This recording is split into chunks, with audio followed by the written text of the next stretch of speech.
Buongiorno a tutti, ben ritrovati, buon primo maggio a tutti. E quindi farò veloce visto che dovete poi, no, la scampagnata non la potete fare, però insomma una passeggiata uno la può anche fare, sempre evitando gli assembramenti. E un saluto anche a tutti coloro che sono collegati.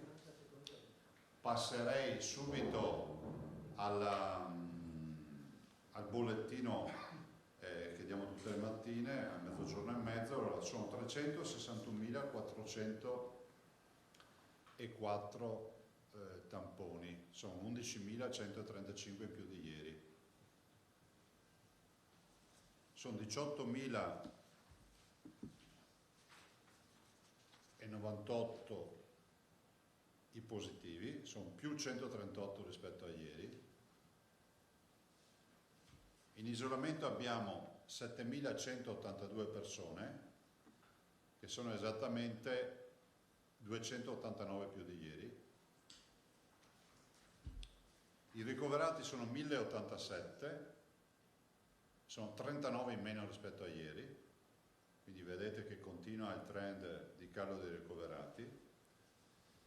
Le terapie intensive sono 110, 4 in meno rispetto a ieri, stiamo avvicinando alla fatidica soglia dei 100.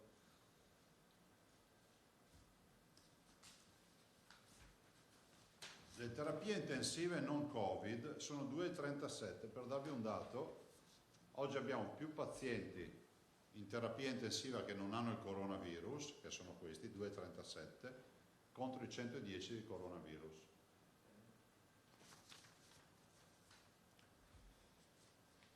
I dimessi sono 2.641, più 34. Allora calano i ricoveri, aumentano e calano le terapie intensive e aumentano le dimissioni, più 34. I morti sono 1.157, sono più 16. E se guardiamo in totale con l'extra ospedaliero sono 1479. I nati 107. Un buon fine settimana questo. Allora, vorrei dirvi che questa mattina innanzitutto abbiamo fatto delle riunioni, tra le quali ovviamente quella con i direttori generali, che è stata profittevole perché abbiamo parlato ovviamente del piano tamponi, ma anche di quelle che oggi sembrano essere le prime anticipazioni rispetto alle linee guida, cioè nel senso che il Comitato Tecnico Scientifico Nazionale cerca di identificare dei parametri che siano un po', come si può dire, la nostra indicazione, la nostra barra di controllo, diciamo, l'elemento di controllo di quello che è l'andamento dei contagi piuttosto che dei ricoverati o quant'altro, quindi la storia del coronavirus con l'apertura da dopo il 4 di maggio. Allora, premetto che sui tamponi noi abbiamo già depositato agli atti un piano da mettere velocemente a regime che viaggia sui 30.000 tamponi al giorno. Questo è un piano che noi riteniamo possa diventare operativo a pieno alla volta di settembre, quindi svangare l'estate ovviamente con un incremento graduale per arrivare a regime verso settembre e comunque prima dell'inizio della nuova ondata. Noi adesso abbiamo una capacità, avete visto, ieri 12.000 tamponi, 11.000, diciamo che noi oggi stressando la macchina, avendo reagenti, non avendo problemi, possiamo arrivare a 12-13.000 senza problemi quotidianamente, anzi li facciamo già, quindi dobbiamo incrementare di più. A questo ci aggiungo che oltre al piano di 30.000 noi diciamo vorremmo farne di più e allora abbiamo deciso di acquistare 3 macchine, se ce le vendono, se le troviamo, con tutte le difficoltà che si possono avere, per dotare gli hub provinciali di Treviso, Vicenza e Venezia delle macchine che ha già il professor Crisanti a Padova e che sta comprando anche Verona. La famosa macchina americana che oggi in Italia ce l'abbiamo solo noi. Quindi questo vuol dire che se riuscissimo a comprare le 3 macchine, in linea assoluta producono circa 9.000 tamponi al giorno, quindi 9, 18, 27. Togliamo lo scarto di 7.000 per tutta la serie di dinamiche che abbiamo visto che possono accadere, 30.000 di base dobbiamo già raggiungerli, se ci aggiungiamo altri 20.000 si va a 50.000. Il nostro obiettivo è di riuscire, guardate, è molto ambizioso, e vorrei anche ricordarvi che è bene ricordare al cittadino che il fattore limitante a quel punto non è più la macchina che processa, ma è chi va a fare i tamponi. Vuol dire che ogni giorno deve uscire l'artiglieria che va a fare tamponi, tant'è vero che abbiamo chiesto a tutte le ULSS di darci i nomi e cognomi di coloro che sono già formati per fare tamponi e il loro piano di formazione per ulteriori nuovi dipendenti e operatori che siano in grado poi di essere autonomi nel fare tamponi. Questo perché? Perché 50.000 tamponi sono un numero grande da fare ogni giorno e il fattore limitante poi diventerà proprio l'operatore, perché il tampone, per quanto uno sia bravo e veloce, comunque qualche minuto ci metti, sono 50.000 per tot minuti, fate il conto ore di lavoro che vengono fuori al giorno, quindi se ne vogliono già tanti di operatori che vadano a fare i tamponi. Però volevo dirvelo perché la nostra idea è, finché non cambia lo scenario, e voglio ricordarvi che già abbiamo notizie di test innovativi, rapidi, da quarto d'ora, che ci manderanno anche da testare, fra l'altro, anzi forse sono già arrivati, che dovrebbero essere di ultima generazione, quindi con un'attendibilità oltre il 95%. Stiamo parlando delle ultime novità. Ovvio che se arriva un test rapido, che so, paragonabile per capirci a quello del test della gravidanza piuttosto che al test della glicemia, capite che il mondo cambia. Vuol dire anche che queste macchine non le abbiamo comprate per nulla, perché ci servono, perché vi ricordo che il tema dei tamponi e di queste analisi non lo si fa solo per il coronavirus, per cui comunque non è un prodotto a perdere, né lo stecco né il tampone, tantomeno che la macchina. Le macchine e gli laboratori erano già attrezzati con macchine, diciamo, non con questa capacità, ma noi eravamo già tutti attrezzati, perché comunque le analisi ci servono a prescindere che ci sia il coronavirus o non ci sia, per tutta un'altra serie di patologie che implicano ad esempio la presenza virale. Questo è quello che vi dico. A livello nazionale vogliono identificare appunto degli indicatori, i quali poi saranno l'elemento per decidere se aprire delle quarantene, diciamo, puntuali su alcune località, decidere se aumentare e tornare a vecchie restrizioni, la quarantena totale, insomma c'è tutta una gamma di misure in base all'andamento. Ovvio noi siamo preoccupati del fatto che auspichiamo che i parametri siano parametri affrontabili. Vi dico un aspetto che io ho contestato al Comitato Tecnico Scientifico formalmente nell'ultima videoconferenza. Si parla tanto del numero dei contagiati come parametro, ma se uno non fa tamponi non ha contagiati, finisce che il virtuoso è più penalizzato di quello che non li fa. E quindi dico, volete valutare i contagiati, li facciamo parametrati al numero di tamponi che fa ognuno, perché noi ormai cominciamo ad averne 350.000, 360.000, fra qualche giorno ne avremo 400.000, capite? Noi siamo già un decimo della popolazione testata, tanto per darvi un'idea. Non ci sono altre realtà che hanno fatto tanti test come noi. A questo ci aggiungete che poi noi abbiamo tutti 700.000 test rapidi che comunque stanno andando fuori come attività di screening preparatoria poi all'arrivo dei tamponi. Per chiudere sui tamponi, volevo dirvi che abbiamo di fatto quasi ultimato il primo passaggio a tamponi ormai di tutte le case di riposo. Vi dico il primo passaggio a tamponi perché non è che abbiamo fatto anche lo screening con il test rapido nel frattempo, quindi tutti sono stati sottoposti a un test. Adesso stiamo completando anche il test con il tampone per tutti, ma manca quanto? 3-4 giorni a farla grande, insomma. Ne abbiamo molte ULSS che hanno già finito, qualcun altro che ci ha detto lunedì, martedì ci danno questi dati. Sulle videoconferenze fatte ieri abbiamo fatto tutta la giornata di videoconferenze, abbiamo finito alle 8 di ieri sera. Ne abbiamo fatte per tutti i gusti, con il Ministro della Salute, con i governatori, con il Ministro della Salute e con il Ministro Boccia. Con il Ministro Boccia Insomma, abbiamo parlato di riaperture e si è parlato anche di ordinanze. Allora, è pur vero che c'è un po' di dibattito sulle ordinanze, però io resto fiducioso del fatto che poi si capisca che le ordinanze che sono state emesse da questa regione non sono ordinanze in contrasto con il DPCM, sono ordinanze che vogliono portare anche, come si può dire, un principio di buonsenso e di rispetto nei confronti del cittadino. Mi spiego. Nel momento in cui un DPCM autorizza ad uscire di casa per andare a trovare un congiunto e nel momento in cui ormai è diventata risposta FAC, il congiunto è anche un amico, capite che chiunque è autorizzato a uscire di casa per andare a trovare un amico o un'amica. Se è vero questo, è altrettanto vero che uno possa uscire di casa per andare a farsi una passeggiata per l'attività motoria.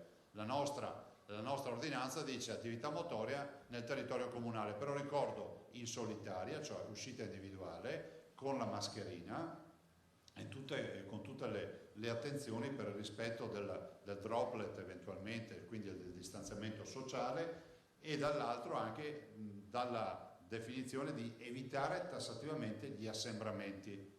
Quando io sento dire ma in quella piazza c'è un sacco di gente che sta prendendo lo spritz causa ordinanza, no, se sta prendendo lo spritz in gruppo, prima di tutto vorrei capire chi sta vendendo lo spritz in questo momento, perché mi risulta che non ci sia ancora purtroppo l'apertura delle attività, e dall'altro anche se qualcuno si porta la bottiglia da casa e si siede sulle panchine, ci può andare da solo e fermarsi sulla panchina. Vi ricordo che è anche vietato il consumo del cibo fuori dalla residenza, proprio per evitare ogni forma di assembramento. Queste, signori, sono regole che noi abbiamo portato per dare una forma di allentamento e di risposta ai cittadini che ci chiedono ad esempio di poter andare a vedere se la seconda casa ha preso fuoco oppure no, come vi ho fatto l'esempio, ma non si deve soggiornare nella seconda casa, si deve andare da solo e ritornare presso la tua residenza. Io resto fiducioso del fatto e del pensiero che abbiamo portato che le battaglie legali non servono a nulla. Noi non facciamo le ordinanze per cercare prove muscolari o per buttarle in politica, penso che questo sia, posso dire, il terreno peggiore per fare polemiche politiche. A me sembra che il ministro Boccia, in rappresentanza del governo, abbia assolutamente compreso le nostre volontà. Penso che per la quasi totalità delle misure oggetto di ordinanza ci sia comunque la possibilità di dimostrare un allineamento con il DPCM, per cui noi non ritiriamo ordinanze, questo è ovvio, e le rinnoveremo, ma sempre nell'ottica di trovare un percorso comune, ovviamente rispetto a quanto previsto il governo. Sicuramente non di contrapposizioni. Lo dico perché alcune ordinanze sono assolutamente evadibili, diciamo così, con delle risposte frequenti, no? Con le FAC il governo potrebbe assolutamente chiarire alcuni aspetti rispetto alle FAC.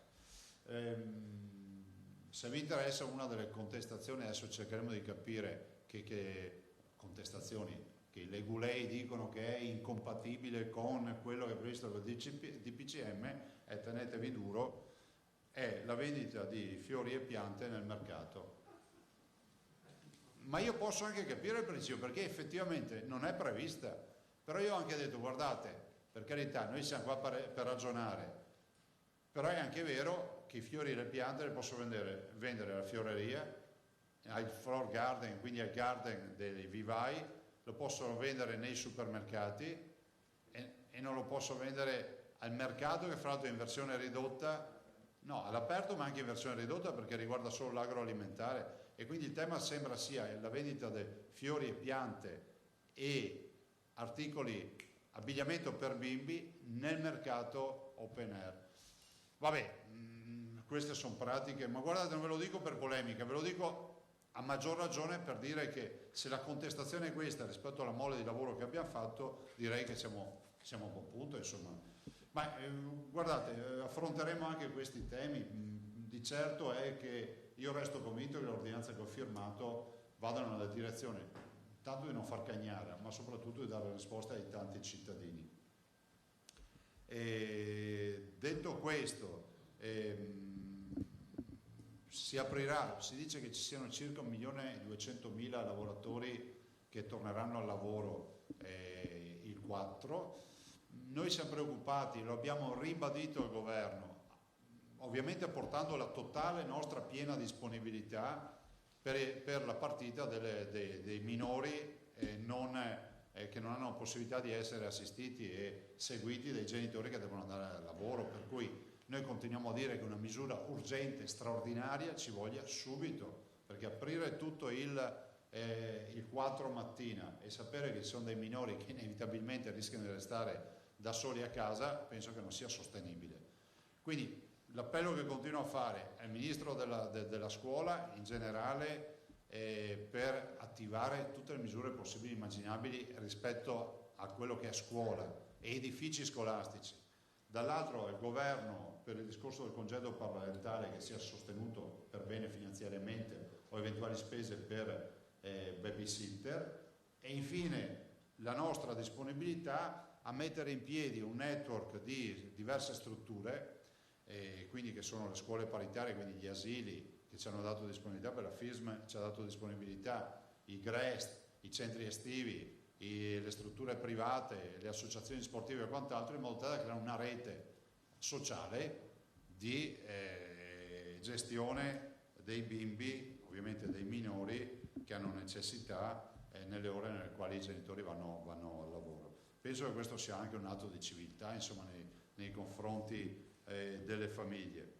Per quanto riguarda le aperture, definirei la situazione in progress, cioè nel senso che stiamo discutendo sulle modalità da attuare e le scelte da portare avanti da dopo il 4 di maggio. I 4 aprono ovviamente un sacco di attività produttive, ma poi c'è il grande problema, che è un tormento sociale e individuale per molti, che è quello delle altre attività produttive, che sono, io li chiamo tutti gli artigiani, le parrucchiere, i barbieri, estetisti, insomma tutto il mondo del servizio alla persona, dove c'è, diciamo, il droplet, difficile rispettarlo perché c'è un contatto fisico con il cliente, il mondo della ristorazione, il mondo dei bar, ovviamente sempre il mondo Horeca, che hotel, ristoranti e quello che è, insomma, che sono in grossissima difficoltà,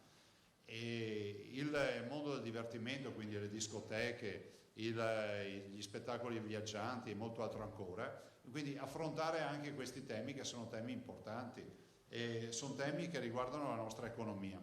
Vi ricordo che il Veneto, con questa crisi, da una contabilità prima che abbiamo, perde circa 50.000 posti di lavoro, molti dei quali sono anche posti di avventizi, di persone. Pensate a quanti studenti avevano programmato la stagione per pagarsi gli studi, e quindi pensate solo che il mondo del turismo, che sta soffrendo, tra i sofferenti è quello che soffre ancora di più, turismo e servizi alle persone e il tema della ristorazione, dei bar. Ecco, il mondo del turismo perde 35.000 di questi 50.000 posti. Il mondo del turismo è messo letteralmente in ginocchio. Fa male poi leggere da un lato di un ipotetico corridoio per le vacanze Germania, Austria, Croazia, dall'altro leggere che sembra che ai cittadini tedeschi sia data a disposizione di non programmare vacanze fino al 15 giugno. Voi capite che per noi c'è di mezzo la Pentecoste, e quindi è una preapertura della stagione per noi, cioè vuol dire il sold out, vuol dire il tutto pieno nelle stagioni buone. Per cui penso che questo sia un ulteriore problema. Penso che noi dovremmo comunicare, sicuramente fare promozione turistica, ma spiegare ai turisti che chi viene in Veneto arriva in una regione più sicura al mondo dal punto di vista del coronavirus, visto e considerato che ce lo riconoscono a livello mondiale questo modello, e dovremmo cercare di spenderselo fino in fondo, perché questo è un attuno, è un valore in più che abbiamo nella nostra offerta turistica. Quante volte abbiamo detto è inutile guardare il costo del pacchetto turistico, perché forse dovremmo aggiungerci sotto la proposta economica nella vendita del pacchetto anche la qualità della sanità che riusciamo ad erogare e le prestazioni sanitarie che riusciamo ad erogare ai nostri turisti, che sono uniche e gratuite, ricordo. E io non aggiungo altro, lascerei la parola a voi. Ah sì, no, sì, giustamente stamattina mi ero dimenticato e me l'ero anche segnato. Stamattina l'assessore ha incontrato, ci sono molte categorie che soffrono, pensate, abbiamo incontrato tutti coloro che vendono l'abbigliamento nei mercati. Magari uno dice perché li cita? Perché ogni tanto è giusto citare una categoria, perché non vorrei mai che ci fossero i fantasmi in questa crisi, no? Quelli che vengono dimenticati. Tutto il mondo dei mercati settimanali e di coloro che vendono abbigliamento, banchi nei quali si riforniscono un sacco di veneti, quindi abbiamo ben chiara anche la loro difficoltà. I lavoratori stagionali aeroportuali che sono stati qui stamattina, altra categoria in grossa difficoltà. Vi ricordo che dietro la parola stagionale c'è qualcuno che va a lavorare per prendere uno stipendio per mantenere la famiglia. Cioè non vorrei che qualcuno pensasse che stagionale significa andare a lavorare per pagarsi le ferie. Cioè, qui c'è lavoro solido di persone che hanno mutui da pagare, impegni che hanno e che adesso sono in difficoltà. Gli aeroporti giustamente, obiettivamente, lo sapete meglio di me, sono a servizio zero e quindi sarà una contrazione anche in questa direzione. E guardate, non aggiungo altro, avrei anche di donazioni o quant'altro, magari ve ne parlo domani. Vi lascio alle domande così vi libero prima oggi. Prima domanda, allora andiamo. Questa mattina sì, volevo dirvi, me lo ricordava l'assessore, è partita la fase 3 di VO. A VO avevano iniziato con i prelievi di sangue, quindi si fa il sierologico sui cittadini su base volontaria e si fa anche la mappatura genetica, quindi del genoma, su tutti coloro che si presteranno a questo ulteriore passo in avanti. Voglio ricordarvi che questo ci servirà al professor Crisanti che sta facendo questo ulteriore esperimento importante, durerà circa 6 mesi poi per avere i dati completi, ci servirà per capire qual è stata l'evoluzione dal punto di vista diciamo sierologico, quali saranno le persone che hanno gli anticorpi neutralizzanti e poi voglio ricordarvi la mappatura genetica per capire anche se ci sono state mutazioni o quant'altro.